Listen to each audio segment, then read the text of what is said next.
My family and I just returned home from our cruise on Allure of the Seas leaving Galveston, Texas. So, what's it like cruising from a port deep down in the heart of Texas?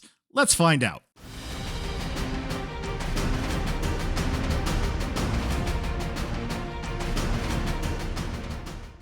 Hi everyone, Rob from Cruise Seekers, and today we are going to do a cruise review. We're going to talk about the cruise we just got back home from on Allure of the Seas, leaving Galveston, Texas. Now, this is our third time on Allure of the Seas, so I have done some reviews before, but we're going to do it a little bit different this time. We're going to talk about what I'm calling now my 5 S's of cruising. We're talking about the 5 different aspects about the ship, about our cruise, that you might want to know about when you are thinking about booking this ship or booking a cruise on a similar ship from this port. So hopefully you'll get a lot out of it. We're going to touch all the different bases here. We're going to touch about the service. We're going to touch about the ship. We're going to touch about the food, which I like to call sustenance in my 5 S's. We're going to talk about the shores or any places that we go, such as the ports that we leave from and the ports that we visit. And finally, we're also going to talk about the shows. Now, each one of these things are going to be more of a snippet so we can get an overall impression of this cruise. We're going to have other videos about these things, specifically about our specialty dining experience, about our experience in the main dining room on Allure of the Seas. Those videos will come later. But this is more along the lines of, hey, what was your overall experience on Allure leaving Galveston? How did you like your cruise? Did you enjoy the ports? Did you enjoy the shows, etc.? So that's what this video is about. I hope you get a lot of value from it. And if you love these type of videos, hey, think about subscribing and turn that notification bell on. It really does help us, and it will let you know whenever we put out new videos about Allure of the Seas coming up in the very near future.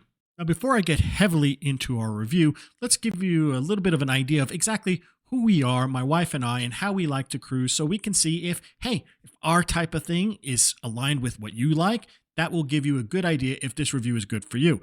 We are kind of not empty nesters. Our boys are still living with us, but they're both over 18. So if you're looking for a review to see how young kids are going to like this cruise ship, this is probably not the cruise review for you. We are, as I said, a little bit older. My kids are now over 19, and basically that's where we're at. We love going on cruises to relax. We love to eat. We love to have good entertainment. We love to be pampered. We love good service. Those are the things that we consider the most important when we go on a cruise. If we get those 3, we're very happy campers. We don't care what the ship is. We don't care where we're going. If we get the service, we get the food, we get good entertainment, we are happy people. Again, we're not looking for water slides. We're not looking for these type of things on a ship. So that's going to kind of slant our reviews about a ship based upon those type of experiences. We don't need those things, so they're not as important for us. So let's get this party started by talking about the ship. So Allure of the Seas is a big ship. If you don't like big ships, this is not the ship for you. It used to be one of the largest, as a matter of fact, it was the largest cruise ship in the world when it came out in 2010, and it is absolutely huge. Now, with huge ships comes huge crowds, but Royal Caribbean does a real good job in kind of shuffling the people all around. On our cruise itself, there was over 6,100 people, so we were well over the double occupancy rate, and there was a ton of kids on the ship. So if you're looking for something that does not have a lot of people and does not have a lot of kids, an Oasis class ship is not going to be for you. They attract a lot of kids and they attract a big crowd. So just understand that right off the bat. But with a big ship, you get a lot of things going on the ship. So that's a great scenario too. Allure of the Seas always has things going on. The ship is in good shape. She has been kept well. Even though she was supposed to get her amplification before COVID, it didn't happen because of COVID. She's still in pretty good shape. But she does really need her update. She does need some refreshes here and there. A new refresh pool deck would be awesome. And the colors are definitely showing their age. You definitely can tell that this ship was built in 2010 just because, you get a lot of those teal colors. You're not getting the really nice, like muted wood tones and the wood grains and the taupes and those kind of colors. You're going to get some more of those little bit more vibrant colors. But overall, the ship's still in great shape. She's clean. There's not much rust going on. You can't really almost tell that she's almost 13 years old. Overall, we're going to give Allure of the Seas a 3.5 stars because she does need some touch ups. She does need those amplifications. I hope that when they happen, they don't put on the water slides, but I know they're going to. But hey, that's what they're going to do. Oasis class ships are for families, and they want to make sure everybody's taken care of. Now it's time to talk about one of those things that are very important to me and my wife is the entertainment, the shows, the second S of our rating system for Allure of the Seas. Allure of the Seas has Mamma Mia on this ship. It's a great show. Go see it. I saw it 3 times. I'm not a big fan of the movie, and I'm not a big fan of ABBA. But you know what? I liked this show. They do a great job. The cast, the production, it was well worth the time to go see it. It's 2.5 hours. It takes some time to go see it, but go see it. Now, my favorite show on Allure of the Seas is the Aqua Theater show. I'm just always amazed to watch these people jump from those heights and hit that water at that speed, especially since we're on a moving ship. It's nuts to me. It's absolutely crazy. The music's great. I love the music. The story's fun. It's just a good show. Go see the Aqua Theater show. Make sure you see it. Now, the other shows on Allure of the Seas is your comedy show. Comedy could be hit and miss. It all depends upon who's on the ship when you go. We had 2 great comedians. We had a great time at the comedy show. And the other show that is a big production show on Allure of the Seas is the ice dancing show. It's called Ice Games. It's an okay show.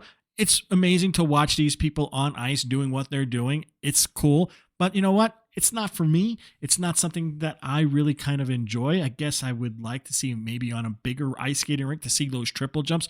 But I know you only have a certain amount of space on a cruise ship. But I'm sure if you go with kids, they will really enjoy this show. I think it really does appeal to children. The other 2 shows we got to see on Allure of the Seas is the headliner. Our headliner was a vocal impressionist. He did a great job. We had a great time at our headliner show. Now, again, just like comedians, your mileage may vary. Your headliner is going to be different than my headliner. Ours was very good. Sometimes, every now and then, I don't like the headliner. It's not my type of music or it's not my type of thing. I like magicians. If I get a magician, I'm usually very happy. But you know what? This time it was a vocalist. I was like, uh-oh, hopefully this is going to be a good one. I had a good time. And then the final production show on Allure of the Seas is Blue Earth Home. Now, this is a show that just came back onto Allure of the Seas. It's been 3 years since it's been produced.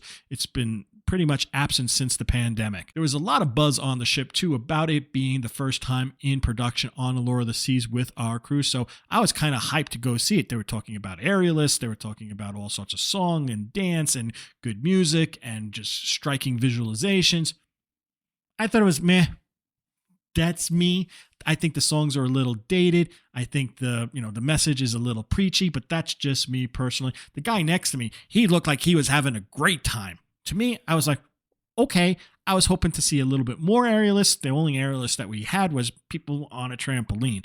The pictures that they were showing people kind of in the air. I guess that was when it was before COVID. But you know what? It was an okay show. The songs, as I said, were okay.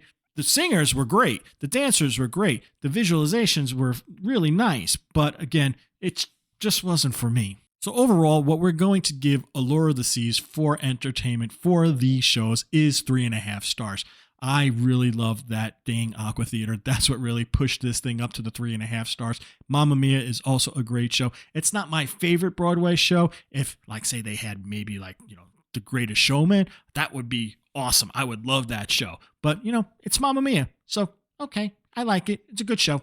Overall, 3.5 stars. Now let's talk about the third S, and that is sustenance for food. The food on Allure of the Seas was very good. We enjoyed pretty much almost all our meals. There was really only a few meals here and there that we were like, okay, it wasn't too great, it wasn't too bad, but it was kind of okay in general. But overall, everything was good to very good. Our main dining room food was pretty darn good, especially during dinners. We had one little miss during a main dining room breakfast. The hollandaise sauce was a little bland, but you know what? It got better as time went on. We also did a breakfast over at Johnny Rockets. If people don't know, Johnny Rockets does have a great breakfast, and it is free. Another little tip for you right there. The specialty dining that we did on Allure of the Seas was with Giovanni's Table. Giovanni's Table is our favorite restaurant on Allure of the Seas, bar none. And again, they did not disappoint. Everything was cooked to perfection. Everything was absolutely delicious there. We also did the Hibachi Grill at Izumi's. It was a great experience. Hibachi Grill is always just a great experience. It's a lot of fun. We did it during a sea day lunch. When you do it on a sea day lunch, you get it for half price. So really, go do it during a sea day lunch. It's the same exact menu. It's the same exact food. It's a good experience. have fun, and it's worth the price at half the cost. And we finally did Samba Grill. Samba Grill was something we always wanted to do. We have a great Brazilian steakhouse over by us, so we wanted to really try how Samba was. It was only okay. We have much better Brazilian food over by us, and this was just only okay. The filet was pretty good. The lamb chops were pretty good, but the other meats were kind of meh. The appetizers were okay as well. The desserts were pretty darn good, but in general, for $39, if you're going to spend $38, $39 plus your gratuities, I think, it's maybe not worth it. Go to Giovanni's instead. But as a whole, the food on Allure of the Seas was good to very good. We were very impressed for a Royal Caribbean mainstream type of cruise line. It is by far some of the best food you're going to have on a mainstream cruise line. So what will we give the Allure of the Seas food? We're going to give it a solid 4.0. So now let's get to the fourth S, and the fourth S stands for shore, which means your ports of call and your port of embarkation and disembarkation. For this cruise, we were coming out of Galveston. Now, Galveston is a good distance away from Houston. Make sure you always give yourself an hour to an hour and a half to get from your airport to Galveston, or from Galveston to get to the airport. It's just going to take that long, folks, and it might take even longer if you hit traffic. So don't think that you're going to make a flight at 12 noon leaving the ship. It's going to be tight. Please give yourself to at least 2 p.m., 3 p.m. Now, Galveston is trying to deal with these new big ships, the Mardi Gras, the Jubilee, and now we got the Allure of the Seas, and eventually we're going to have the Harmony of the Seas. It can get very congested getting to the port. Also, getting Uber and Lyft on your cruise day from your hotel, if you stayed overnight, is going to be difficult. I would highly recommend using a local taxi agency to get yourself from your hotel to the port on the day that you're getting on your cruise. I will leave some information of one that I've used in Galveston. It just makes your life so much more easier. Do that. Don't deal with Uber and Lyft trying to get to the port. Now, for a Galveston cruise, you're most likely going to be doing a Western Caribbean type of itinerary. With Royal Caribbean, we did Roatan, Costa Maya, and Cozumel. Now, Roatan, I really enjoy. It's one of the best snorkeling locations. Cozumel, I really like some of those beach clubs there. It's got a great vibe for a beach day. Costa Maya, I could kind of take it or leave. I really wish one day Royal Caribbean will just say, you know what? No more Costa Maya. Let's go to, say, like Grand Cayman instead. I would be much happier with going to Grand Cayman than over to Costa Maya. So overall, because of the congestion that you do get in Galveston and the distance it is from Houston and the pretty typical type of scenarios with the Western Caribbean and my complete dislike with Costa Maya, I'm going to give the ports on this one a 3-star. Basically, it's average. Now on to the final of my 5 S's, and that is S for service. Service is a vital thing when you go on a cruise ship. You need to have good service. I love good service. It makes your vacation just run smooth. The service on Allure of the Seas was absolutely phenomenal. They were spot on. They did a great job, from guest services to our wait staff to our room steward. Everything was done just right. I had some things that I needed to take care of right away in guest services. They did a phenomenal job. They took care of everything that I needed to do. And our wait staff for the main dining room, they were phenomenal. They did such a great job. They took care of my wine bottles that I brought on board with me and made sure that my wine glass was never empty when I was eating dinner there.